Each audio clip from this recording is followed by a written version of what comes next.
जय हिंद स्टूडेंट्स। जैसा आप सभी जानते हैं यूपी पीसीएल और यूपी आर्मिनल की कई सारी वैकेंसीज 2022 के लिए आ गई हैं। इसका नोटिफिकेशन भी आपको लगातार मिल रहा होगा और आप चाहें तो यूपी पीसीएल की ऑफिशियल साइट पर जाकर भी चेक कर सकते हैं। जैसा कि आप लोगों को दिखाई दे रहा होगा कि यूपी पीसीएल के अंतर्गत असिस्टेंट अकाउंटेंट ये एक बहुत ही यूं कहिए कि बहुत परिचित वैकेंसी है। और साथ ही साथ अगर आप लोग आगे बढ़ते हैं तो इसी में असिस्टेंट अकाउंटेंट का एडवर्टीजमेंट इन्होंने काफ़ी दिन पहले ही दे दिया था। उसी के साथ साथ अगर आप लोग देखें तो एक टेक्निकल इलेक्ट्रिकल्स की भी वैकेंसीज आई हुई है, काफ़ी दिन पहले ही इनका नोटिफिकेशन आ गया था। साथ ही साथ एग्जीक्यूटिव असिस्टेंट की भी वैकेंसी आई हुई है, कंप्यूटर असिस्टेंट के लिए भी आ गया है और भी न जाने कितनी सारी वैकेंसीज को लेकर यूपी पीसीएल में जॉब्स ओरिएंटेशन है।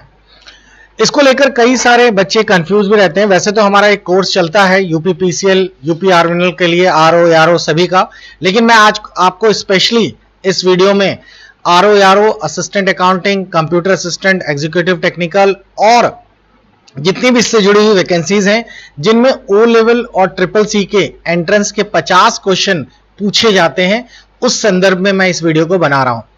तो अगर आप लोग इस तरह की जॉब के लिए अप्लाई कर रहे हैं तो इस वीडियो को पूरे अंत तक देखिएगा, यह आपके लिए बड़ा हेल्पफुल होने वाला है।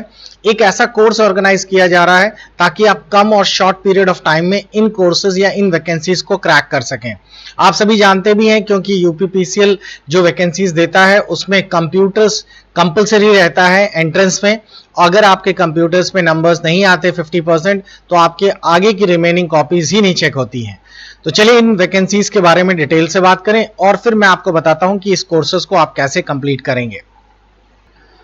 इन वैकेंसीज का एडवर्टीजमेंट आप लोगों के पास पहले से है और आप लोगों को इसके बारे में ज़्यादा कुछ बताने की ज़रूरत नहीं है, लेकिन जो मेन मोटिव है या मेन जो पार्ट है वो ये है जिसके बारे में आज मैं आपके साथ डिटेल में पूरी डिस्कशन करूंगा। वो ये कि इसका जो प्रथम पार्ट है उसमें सीबीटी होता है और इसमें डोएक के ओ स्तर के कंप्यूटर के क्वेश्चंस आते हैं जिसमें 50 क्वेश्चंस आप लोगों को लाना, यानी 50 क्वेश्चंस होते हैं और 25% की नेगेटिव मार्किंग भी होती है। इसमें लिखा भी है कि प्रथम भाग की परीक्षा में कम से कम 50% यानी 50 से 25 तो लाने अनिवार्य हैं, अन्यथा की स्थिति में आगे की जो भी कॉपीज है वो दूसरा भाग मूल्यांकन नहीं किया जाएगा। सभी को पता भी है इसके बारे में। इसी तरीके से अगर मैं कंप्यूटर असिस्टेंट वाली जॉब को मैं देखूं, कंप्यूटर असिस्टेंट, कंप्यूटर सहायक वाली, तो इस जॉब के अंदर भी आप लोगों को अगर मैं यहां दिखाऊं कंप्यूटर्स का पोर्शन, तो आपको यहां दिखाई दे रहा होगा कि नेलिट के ट्रिपल सी स्तर के कंप्यूटर ज्ञान से संबंधित क्वेश्चन 50 आएंगे और वैसे ही सारे नॉर्म्स हैं, लेकिन कम से कम इसमें 20 ना आना, उसमें 20 का मतलब 25 नंबर्स है और इसमें 20 है, बस इतना ही रहता है। एग्जीक्यूटिव असिस्टेंट के लिए भी अगर आप लोग चेक करें तो इनके लिए भी ऑलमोस्ट सेम आपको नॉर्म्स दिखाई दे रहे होंगे। और अगर आप लोग टेक्निकल्स के लिए भी चेक करें तो आपको इसमें भी टेक्निकल्स के अंतर्गत भी अगर मैं आपको दिखाऊं तो लगभग सेम नॉर्म्स आपको मिलेंगे। अब एक चीज और आती है बच्चों की, इसमें भी देखिए ट्रिपल सी का दिया गया है।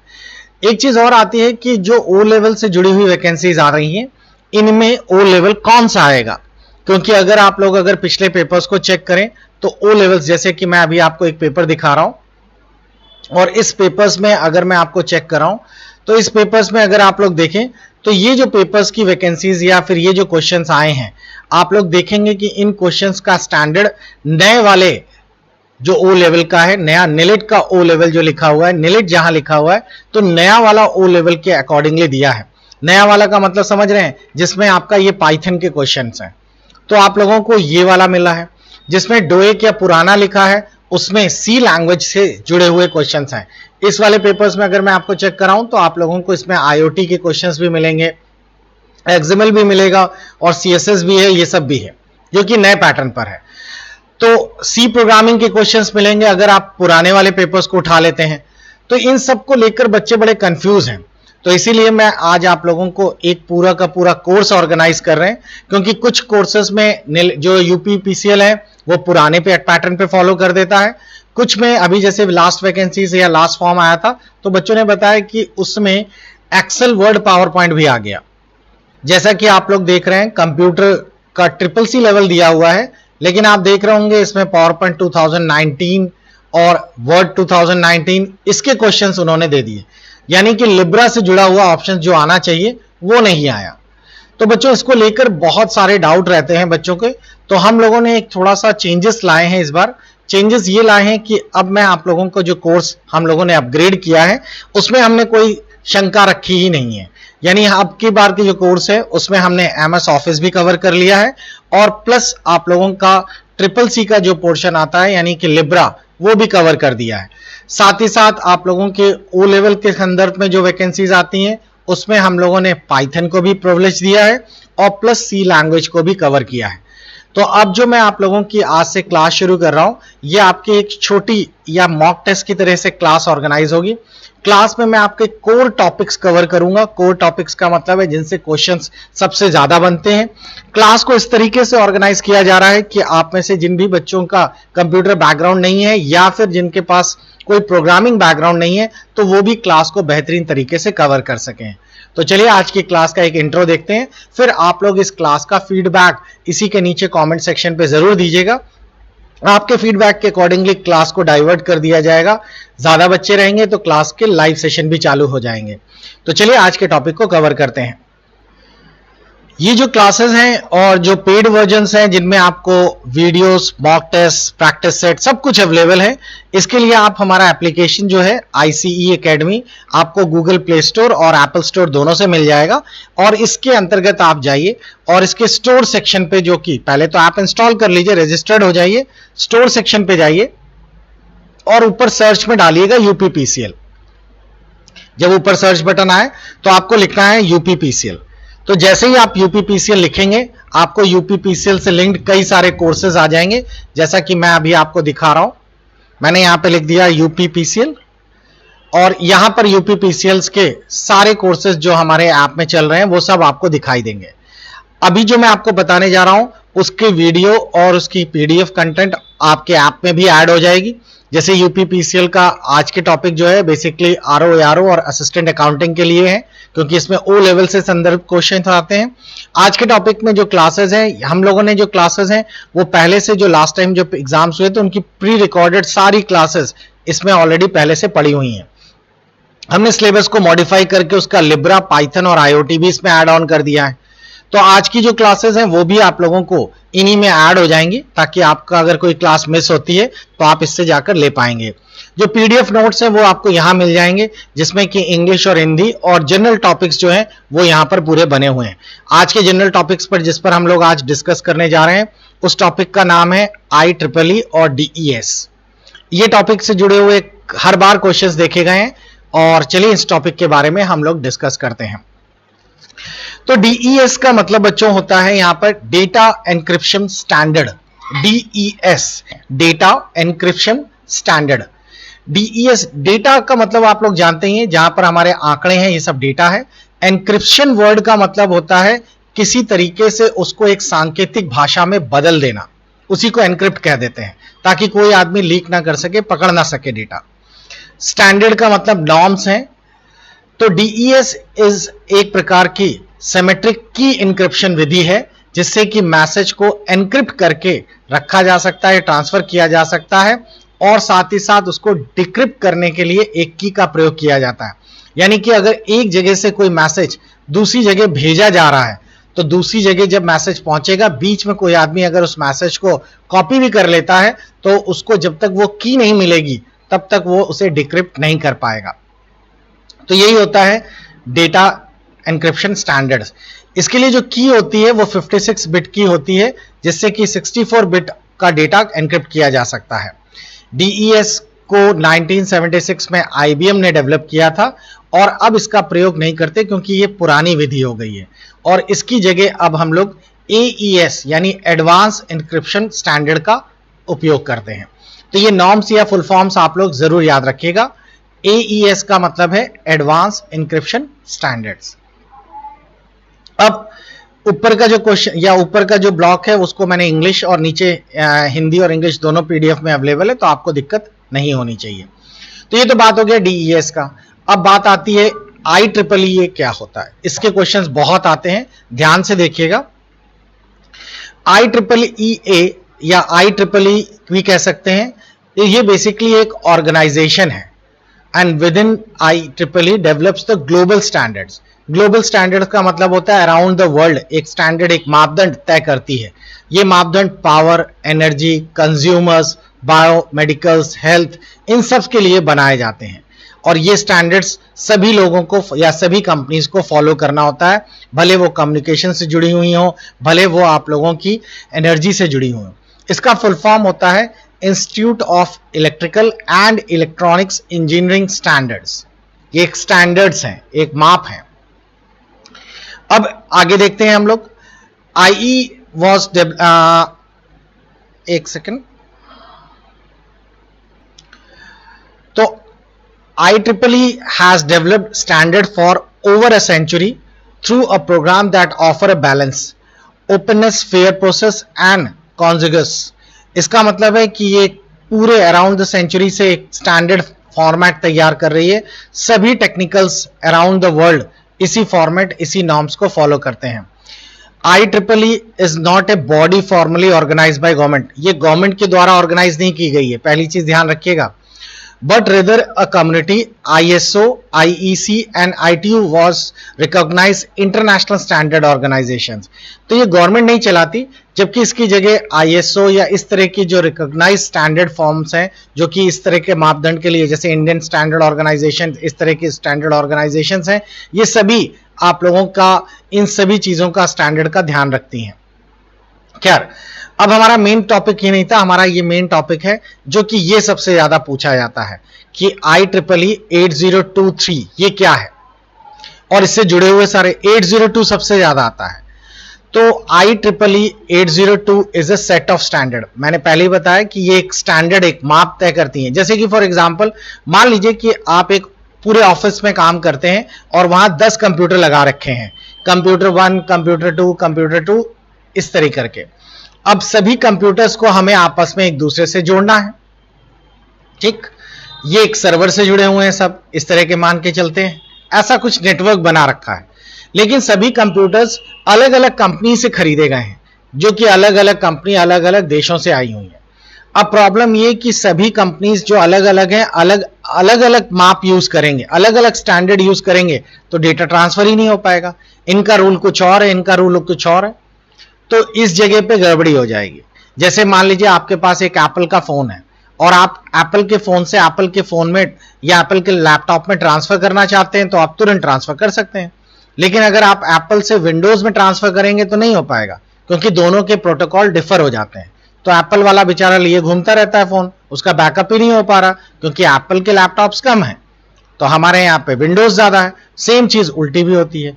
तो अगर ये सब कुछ एक जैसे स्टैंडर्ड्स में हो जाए तो कोई भी डिवाइस, कोई भी कंपनी बनाए, बड़े आराम से डेटा इंटरचेंज हो जाएगा। इसीलिए ये सेट ऑफ स्टैंडर्ड रखे गए हैं। ये क्या करते हैं, ये अथरनेट बेस्ड नेटवर्क पर काम करते हैं। अथरनेट बेस का मतलब होता है लैन पर काम करते हैं। IEEE 802 लैन का स्टैंडर्ड फॉर्मेट तय करता है। ये अथरनेट टेक्नोलॉजी जो लैन के लिए यूज की जाती है, लैन से बड़ा मैन वैन ये सब की है। ये लाइन इंपॉर्टेंट है। IEEE 802 defines the physical layer and the media access control।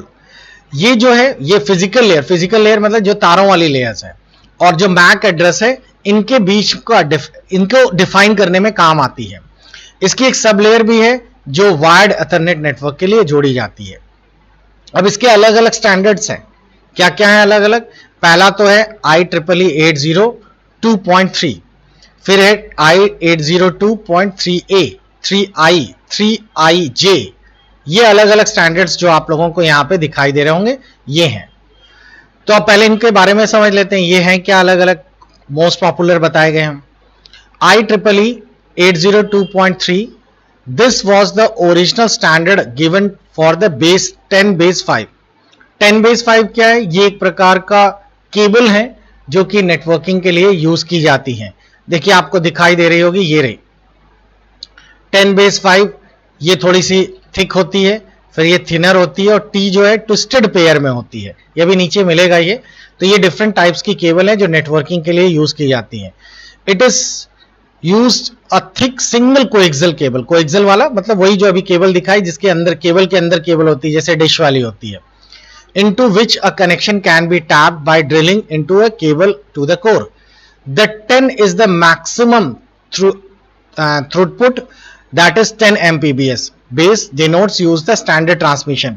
तो यहाँ 10 base 5 जो लिखा है, इसमें 10 का मतलब होता है कि अधिकतम आप 10 Mbps का डेटा इससे ट्रांसमिट कर पाएंगे, और 5 refer to the maximum segment length, यानी 5 ये जो लिखा है इसका मतलब हुआ कि मैक्सिमम 500 मीटर तक का डेटा, यानी 500 मीटर तक का डिस्टेंस कवर कर पाएगा। तो इस जगह पर 10 बेस 5 केबल यूज की गई है। जबकि यहां पर अगर आप देखिए 802.3a, this give the standard of thin coax 10 base 2 के लिए यूज की जाती है। अब आप समझ ही गए होंगे यहां पर 2 का मतलब क्या है, 200 मीटर्स, या फिर 185 टू बी प्रिसाइज, 185 जो है वहां तक मीटर तक का जो डिस्टेंस है इस वाले पर्टिकुलर नॉर्म से कवर किया जा सकता है।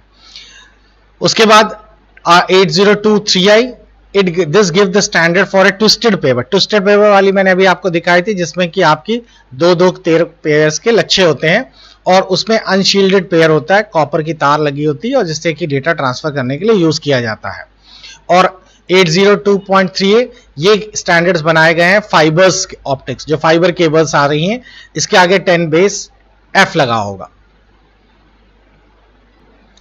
तो यहां पर आपको ये दिख रही होंगी अलग अलग, ये शील्डेड ट्विस्टेड पेयर है। शील्डेड का मतलब होता है इसके ऊपर एक शील्ड लगा, ट्विस्टेड पेयर मतलब जब आ जाए, ये ऐसी केबल्स हैं जिनके उसमें पेयर्स बनेंगे, ऐसे दो के पेयर्स होंगे। और शील्डेड का मतलब देखिए उस पर एक शील्ड दिख रही होगी। अनशील्डेड का मतलब होता है यूटीपी, यानी कि जिसमें शील्ड ही नहीं होती, पेयर्स होते हैं, और ये कोएक्सियल है, एक के अंदर इस तरह की पेयर्स केबल्स होती हैं। क्लियर? तो ये आपको अभी तक की समरी समझ आ गई होगी कि जिसमें साफ साफ लिखा हुआ है कि आप लोगों की जो 802.3 एथरनेट केबल है, जिसमें 10 बेस 5 ये थिक वायर कोएक्सियल होती है, ये थिन वायर कोएक्सियल होती है, और ये 10 बेस ट्विस्टेड पेयर है, और ये फाइबर ऑप्टिक्स की केबल्स हैं। तो इसी तरीके से आपको दिख रहा होगा कि अब वाईफाई IEEE स्टैंडर्ड्स भी हैं, जैसे 802 अभी आप लोगों ने देखा डिफाइन, ये जो लगा हुआ है 802.11, ये किसके लिए है, ये वाईफाई के स्टैंडर्ड्स या नॉर्म्स के लिए बनाया गया है। इसका मतलब over the air interference between the wireless clients and the base stations, यानी कि दो अलग वायरलेस क्लाइंट्स हैं तो उनके बीच में सिग्नल्स आपस में एक दूसरे के साथ कंजक्शन ना हो जाए, इसके लिए नॉर्म्स बनाया गया है 802.11। इनके भी पार्टीशंस देख लीजिए कौन कौन से हैं। अब इसमें आपको दिख रहा होगा ये 4 लगे हुए हैं। 802.11 ये क्या है, ये आप लोगों के बनाए गए हैं, this pertain to wireless LANs that provide 1 से लेकर 2 Mbps ट्रांजैक्शंस के लिए यूज किए जाते हैं। 802.11a ये किसके लिए बनाए गए हैं, इसका ट्रांजैक्शंस जो है 5 गीगाहर्ट्ज बैंड के लिए किया जाता है। 802.11b जो बनाया है ये हाई रेट वाईफाई के लिए बनाए गए हैं, आप देख पा रहे होंगे 11 Mbps ट्रांजैक्शंस तक के लिए यूज किए जाते हैं। और G जो लग गया है ये 20+ Mbps ट्रांजैक्शंस के लिए यूज किए जाते हैं। इसमें बच्चों ध्यान रखिएगा, अभी हमारे पास 2 अलग अलग बैंड होते हैं, एक होता है 2.4 गीगाहर्ट्ज का बैंड होता है, एक 5 गीगाहर्ट्ज का बैंड होता है। वाईफाई इन 2 बैंड्स पर काम करता है। जो पुराने फोन हैं वो 2.4 पर काम कर रहे हैं, अब जो नए 5G फोन्स और अभी भी जो लेटेस्ट टेक्नोलॉजी है वो 5 गीगाहर्ट्ज के बैंड्स पर भी काम करने लगे हैं। तो आप लोगों को ये समरी क्लियर हो गई होगी कि 802.11 भी जो है ये वायरलेस लैन के लिए दोनों बनाए गए हैं। इन दोनों में बैंड्स का देख लीजिए कि ये जो है ये सिर्फ 2.4 गीगाहर्ट्ज फ्रीक्वेंसी बैंड है, और जबकि इसमें दोनों बैंड्स अवेलेबल होते हैं। तो बस यही थोड़ा सा डिफरेंस है और कुछ खास नहीं। अब क्लास के अंत में कुछ सवाल ले लेते हैं जो आप लोगों के पेपर्स में आए हुए हैं, ताकि आप लोगों को थोड़ा सा क्लियर भी हो जाए कि पेपर का स्टैंडर्ड किस तरीके का होता है।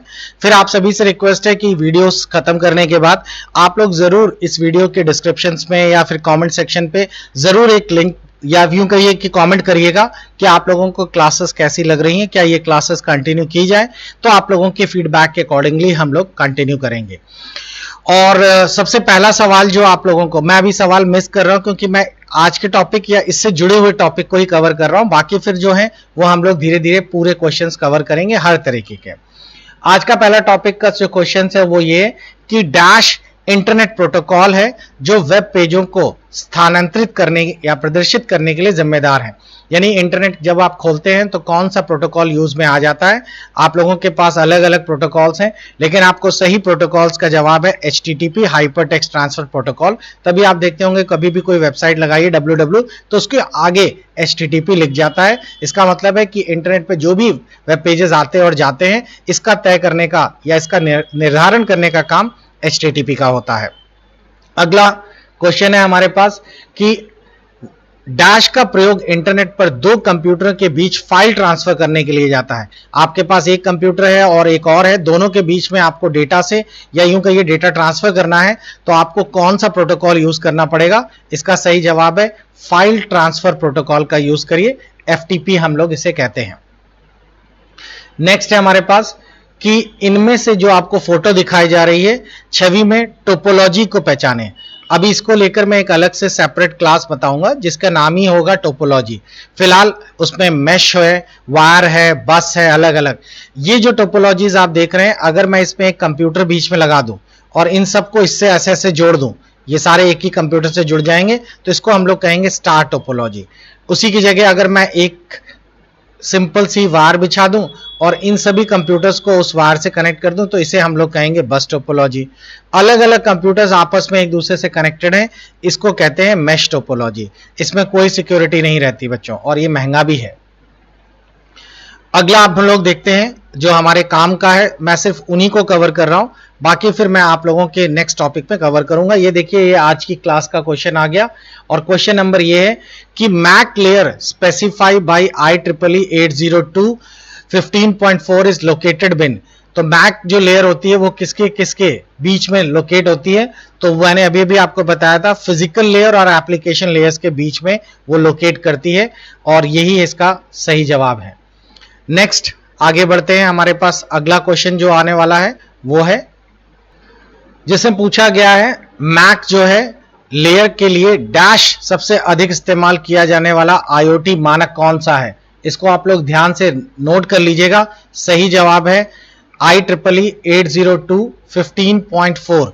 ये है वो मानक जो कि आप लोगों के मैक में इस्तेमाल किया जाता है मीडिया एक्सेस कंट्रोल के लिए, और इसके अंतर्गत आप लोगों का IoT कनेक्ट डिवाइस कनेक्ट किए जा सकते हैं। IoT का मतलब है छोटे छोटे जो इंफॉर्मेशन टेक्नोलॉजीज के लिए इस्तेमाल होने वाले डिवाइसेस हैं, जो आजकल सिंचाई विभाग दुनिया भर में लगाए जाते हैं सेंसर्स के साथ, तो इंटरनेट ऑफ थिंग्स के रूप में हम जानते हैं, और ये इसका एक सेपरेट चैप्टर भी है। तो बच्चों, आज की ये है क्लास। अगली क्लास में मैं आप लोगों के लिए फिर से एक टॉपिक लेके आऊंगा और उससे जुड़े हुए बहुत सारे क्वेश्चंस आप लोगों को सॉर्ट आउट कराऊंगा। मिलते हैं आप लोगों की नेक्स्ट क्लास में। Wish you best of luck, keep watching, good bye, और चैनल को सब्सक्राइब करना मत भूलिएगा।